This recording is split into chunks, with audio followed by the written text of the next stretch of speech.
What is going on, Governor? It's Chisgule here, and today I'm going to help you figure out if you should invest your legendary commander sculptures into this commander. If you like Rise of Kingdoms videos, where we advise on commanders, you should like and subscribe because this is a very popular topic that we cover on our channel, and we are a sponsored creator with Rise of Kingdoms. My friends, I hear you loud and clear. You ask all the time, like, should I invest in this commander or that commander? And I myself am asking myself some of those same questions on my brand new restart project. I'll have a card up in the top for that playlist. You should totally jump up over there, check out the playlist, and see us rolling a new character in a new kingdom, having a lot of fun doing that. So with all that said, what is each of these commanders optimized for? I'm going to go through all the legendaries. And if you want a more detailed breakdown, check out my legendary tier list. Card will be again up in the top. I think you'll find it to be very, very helpful in walking through all the situations where a commander might be good. Now, even with that tier list, I still find myself asking, which commander should I invest in? So let me sort of summarize these ideas and walk through each of the commanders so that you can make your decision. Now, the first and foremost that we should talk about is, of course, Yi Seong-Ye. He auto-sorts to the top of the list, I think, because he's got the most power of these commanders. Maybe. I don't know. Either way, Yi Seong-Ye is a great commander to choose if you care about defending stuff. Your city, flags, forts. If that is what matters to you, then Yi Seong-Ye is your go-to as a commander to invest in.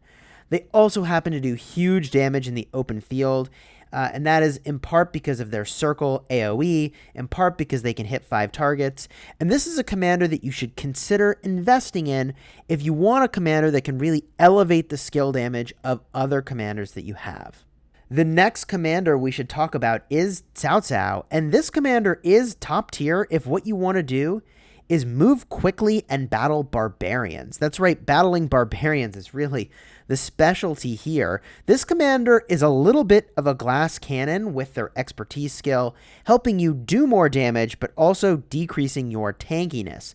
I'd recommend this commander if the thing you want to go and do is hunt down people to kill during a Mighty Governor event, leveraging the resource nodes on the map to move very, very quickly. And otherwise, this army will be very, very squishy if enemies decide to focus them down. It will die quickly. This is also a commander you would want to invest in if you want some of the very best barbarian killing commanders in the game. This is one of them. The next commander we should talk about is Richard I, if you're really interested in infantry. This commander is great. This commander is also really great for defending things. That includes your city. That includes structures. This commander is also really great in the open field. They're very versatile, and for that reason, they're pretty gosh darn strong all around. I recommend them highly for open field if what you want to do is to have that more tanky army. They also offer a lot of debuffs via march speed reduction and damage reduction. And they've got 4 skills that are relevant in a lot of situations, which makes them a really good candidate, well, in a bunch of different places. The next commander we should talk about is Minamoto, and this is the sort of commander you might consider investing in, obviously if you're paying money into the game and you care about cavalry. They've got march speed, and they're optimized for situations where you're battling barbarians, but they're also great in the open field because they have that march speed, and they do single target damage. I actually prefer AoE if what you're going to do is be battling in the open field. However, their single target damage is formidable, and I will call attention to Warlord, which is a debuff that applies to the enemy that you're hitting, making them take 30% more damage for 3 seconds. Seems really good in a big brawl where you're focusing down the target. The next commander we can get a look at is Charles Martel. They're really optimized for defending stuff and also for being in the open field. Now I say defending stuff because they've got a whole skill dedicated to defense in a garrison. That includes flags, that includes forts, that includes your city. Now the watchtower is only in your city and honestly only marginally relevant to what this skill is doing. It's the garrison attack bonus of 10% you're more interested in. The reason this commander is good in the open field is because of the 20% additional march speed that they've got on their expertise skill. The other place that I found myself using this is actually moving from structure to structure, actually getting to the flag that was going to be rallied in order to be able to defend it. Great commander all around. The next commander worth looking at is Hannibal Barca. This is a commander you should be investing in if the thing you want to do is go and hit cities. They are a legendary that is, if you're already high VIP, relatively budget, but it's very expensive to have even gotten to the point where you can be buying this commander anyways. And I say budget because it's only several $100, $300 or $400 to expertise this commander, whereas other commanders, it probably costs you more in terms of the amount of gems and packs you'd have to buy to get those gems to expertise a commander. Of course, you can expertise almost any commander free to play over time, but this is a commander you have to buy into. I honestly feel like this commander's got kind of a diminishing role in Rise of Kingdoms. I think they make for an okay commander for rallying cities, but there really are a lot of better options out there. I actually think there is a niche role emerging for this commander as a secondary to Ethel as a debuffer in the open field, and they might just be totally busted for that activity. And we're going to test that out and see what we think. They also might be really, really strong for counter rallies, but honestly, I feel that the applicability of this commander is diminishing. The thing that is really redeeming for them is the fact that they do have AoE after you've expertised them. Their damage factor is only 700 even in that capacity, which is relatively low, and we'll talk about some other commanders that really are quite remarkable in that regard. Just to do the math on that really quickly, if you hit one target, well, that's a damage factor of 700 with this really important debuff, and that's why they don't do as much damage as they got this big debuff. I love raw damage, right? 700 damage factor is not amazing. 1400 damage factor if you're hitting 2 targets is pretty solid. 2100 damage factor if you're hitting 3 targets is great. Usually you can't find the 3 targets to hit unless it's a massive open field brawl, which again is why I think there's a role for this commander with an Ethelflaed as the primary. Let's move on. Khan is an amazing commander to invest in if the thing you care about is open field battles and rally leadership. I think they're great as a rally leader. I mentioned open field because they've got that extra march speed, which does diminish when they are hit, and they are a rage monster. Total rage monster. Love the amount of rage that they're able to generate. That is in part from the rage reduction, in part because their active skill requires less rage, and in part because the 4th skill will actually generate rage when they're below 50% of strength. So for all of those reasons, I think this is a great commander in the open field for doing big damage. People know to target him, though, and he doesn't really have any tanky defensive technologies other than his march speed, which becomes nullified once he's in combat. So this is the sort of glass cannon commander that can do a lot of damage, but is also very vulnerable. The next commander I want to talk about is Alexander the Great, who is a beast in the open field. They are great for leading all infantry rallies, and they've got a massive contribution, both in debuffing nearby enemies. Let's see here. Increase the damage taken by 3 targets by 30% for 4 seconds, which has got a really big area of effect in the open field. They're shielding nearby allies, which is really great. And if you are in the open field, all 4 skills are relevant. This commander is very powerful if what you want to do is be in the open field or leading rallies and have a team contributory role. P.S. They also do and this is incredible. They also reduce healing effects, which is pretty stupendous, and they do huge damage in this skill. This commander is really, really strong, and I rate them very highly. The next commander to talk about, as you're deciding who you're going to invest in, would be Freddy. Now, Freddy is a weird one.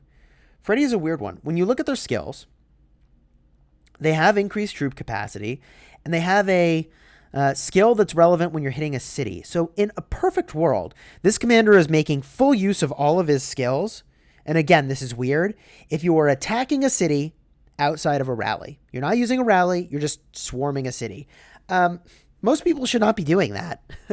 Most people should not be doing that. That said, they're also really, really good in the open field where only 3 of their skills will be relevant: the damage, the healing, and the troop capacity. And this commander is really good if you pair them with a rage engine like Yi Song-ye, who's also elevating damage, or with Khan. I actually feel like they're really, really great for single target damage, but in the open field, you typically want AoE, especially if you're optimizing for Ark of Osiris League or Ark of Osiris in general for big flag brawls.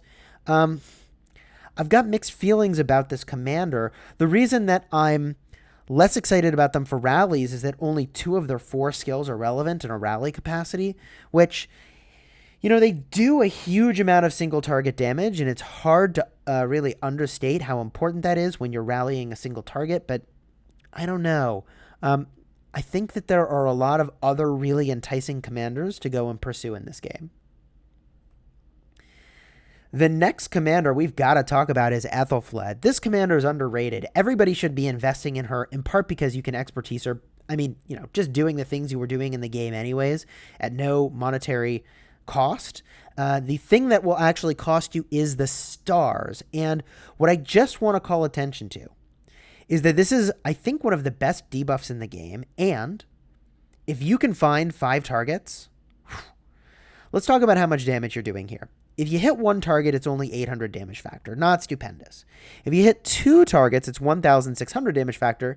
Decent, but, Khan is doing more total damage factor to a single target. If you can find 3 targets, that's 2,400 damage factor and a killer debuff. This is serious value town. Anything above that, by the way, is just gravy. 3,200 damage factor for 4 targets and a solid 4,000 damage factor if you're hitting 5 targets. That's the total damage factor, by the way. That's not per target. That's the grand total. That just seems really, really incredible to me. This commander, I think, is underrated.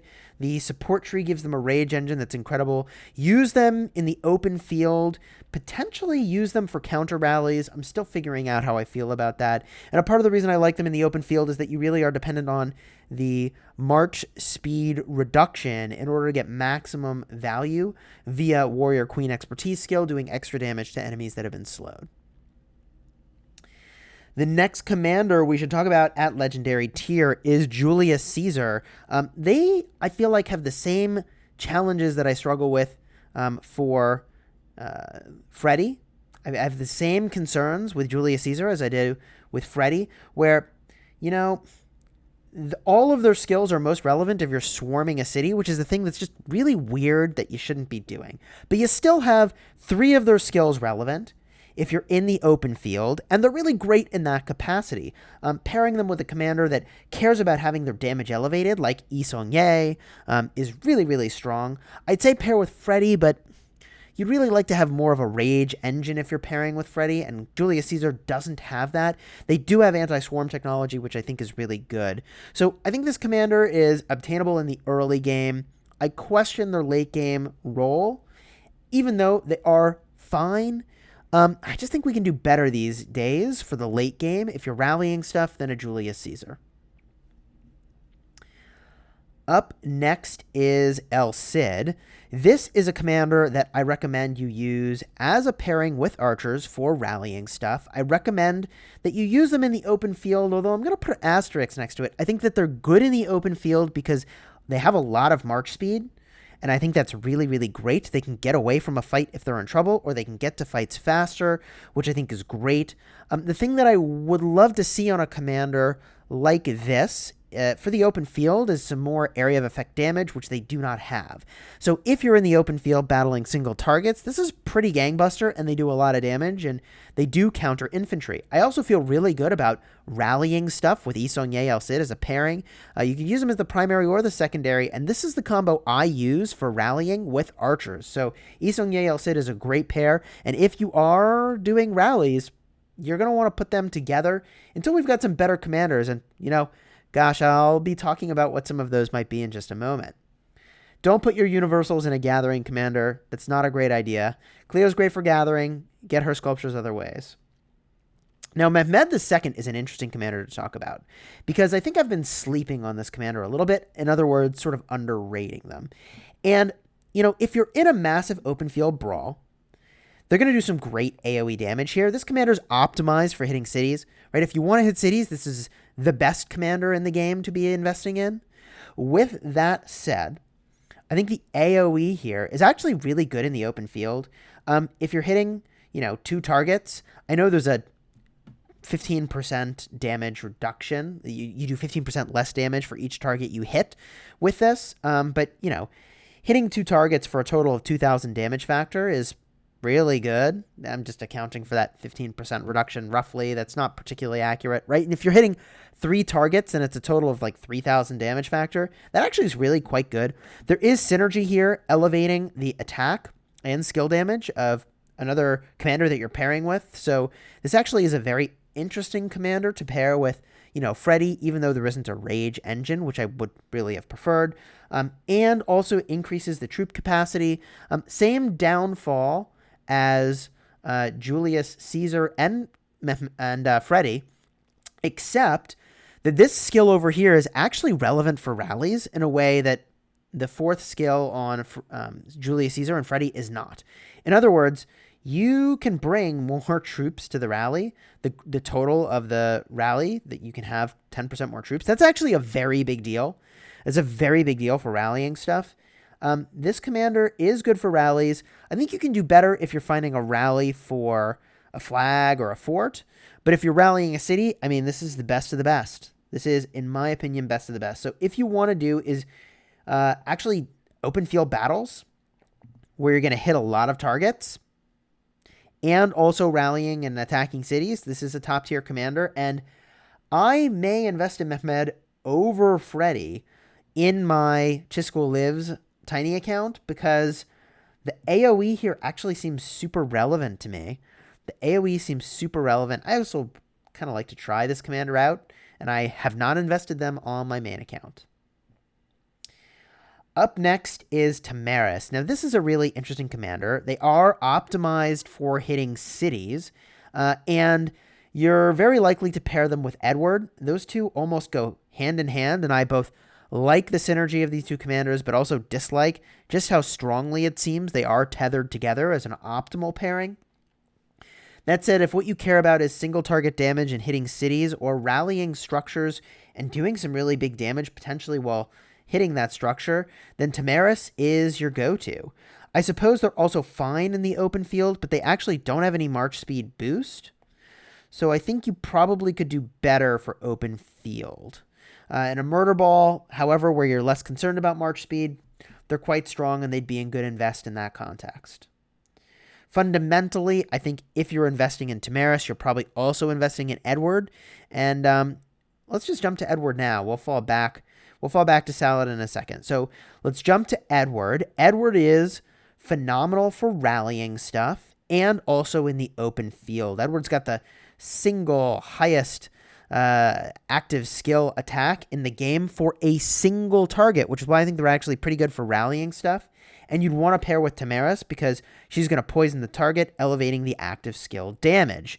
The more poison she stacks, the more damage she does. And Edward's slow primary attack requires more rage than any skill in the game. Makes it so that you'll have a lot of those poison stacks. Great for rallying stuff, probably fine in the open field. If those are things you want to do, then this commander is a good invest. And the thing that I like about them for the open field is in part the Archer March Speed bonus. Cruising back to Saladin. This commander is amazing in a lot of contexts. They're great for rallying stuff because they have the support tree, make them the primary, and that's stupendous. They also have anti-swarm technology, which again makes them good for rallying stuff. They're great in the open field, in part because of the support tree, in part because they reduce march speed, and in part because they have march speed. I mean, this commander is really quite exceptional, and is a commander, like, if I had more sculptures, I'd be investing them. If I had more stars, I'd be investing in them more. And they even are amazing for hitting cities. It's possible the best combination in the game for hitting cities is Saladin primary with Mehmed II as the secondary. I really enjoy this commander. And, you know, if I wasn't holding out for Zetian, this is a commander I would probably be investing in right now. Up next is Sundok, and this is a gathering commander. Don't invest your universals in this commander. Do not. Do not. Up next is Constantine. Now, Constantine's really fascinating. I actually don't have a guide on Constantine, in part because this mechanic, Divine Cross, is... I like Cross of the Divine. I like sort of get how it works, but I'm not 100% confident. I've never used it before, so I'm a little hesitant to make a guide without knowing exactly how everything works to the T and like 100% detail. But with that said, I love that they've got the support tree primary, superior rage engine on this commander. I actually like them as a pairing for defending your city. Constantine primary with any other garrison commander as the secondary is kind of busted because the skills are going to fire off so fast. I do think in some ways they are a little bit countered by a commander like Alexander the Great, because the attack reduction will not apply to Alexander the Great, and the healing could be nullified by Alexander the Great as well. So I think this commander is really, really good for defending stuff, and also really good in the open field for the damage taken reduction effect. So if what you want is a commander that's great in the open field and great for defending stuff, Constantine could be your go-to. Up next is Charlemagne, and really this commander is all about rallying cities. Invest in this commander if what you want to do is rally cities. Otherwise, I think other commanders will better suit your needs. In a similar vein, Zetian is going to hit the board really, really soon. She's going to be distributed as KVK rewards, and I really, really, really hope she hits the Card King, because I'd love to be investing in this commander. She's great for defending stuff, and that's really her primary role. I don't expect she'll be a commander that you want to use to rally stuff. I think you're going to use her to defend flags, forts, cities, and stuff in Ark of Osiris League, and she is very, very top tier for that. If that's the sort of thing you're hunting to do, then Wu Zetian is your go-to. My friends, I hope this helps you as you evaluate which commander you might want to invest in. I'm going to give you a couple guiding principles as we start to wrap up here to hopefully help you on your journey. Also, I'm going to put a couple cards up in the top. At the end of this video, cards will be up in the top for which commanders are the best to like do 5-1-1-1, which commanders might be the best to do 5-5-1-1-1. That's referring to the levels of the skills in order. Fundamentally, if you're being very, very value oriented with where you invest your universal sculptures, and like we all should be pretty value oriented here, the thing that I'll advise is that, Cao Cao and a lot of these other commanders come from gold keys. After you expertise them, every single sculpture you get of them is wasted. So should you use your universals on a commander like this? I don't know. I think you could find more efficient places to put those sculptures. I tend to like wheel commanders for investing your universal sculptures because, look, after all those wheels hit, they don't show up anywhere else, and that's a really great place to invest sculptures. So use that guidance, deploy it where you see fit. In a similar vein, commanders that show up in Mighty Governor like Tamaris and Saladin, they're also pretty safe to be investing your universals in after the Mighty Governor cycle for that commander ends, because frequently you won't find them anywhere else. Saladin, I know, is an exception that shows up in Card King, but as you're making these investments, really think about, will I be upset about having wasted sculptures later on? Because, for instance, Cao Cao, I've got 300 extra sculptures of him that are completely wasted. I've got, let's see here, 191 sculptures of Charles Martel that are completely wasted. Like, if I had been playing more of a value game with maybe selecting more optimally where to invest my universals, I wouldn't find myself in this situation where I've got all these excess sculptures that are totally worthless. So keep that in mind as you decide which commander you might invest in. Some of them are more obtainable than others, and the ones that are in gold keys, I don't know, you can really invest in that commander if you're all in on their plan, right? All in on the things that they're optimized for, but otherwise, I would probably focus in on other commanders. Hopefully you have found this guide to be helpful. Let me know your thoughts down below in the comments. I will read those. And until next time, you have fun smashing the kingdom.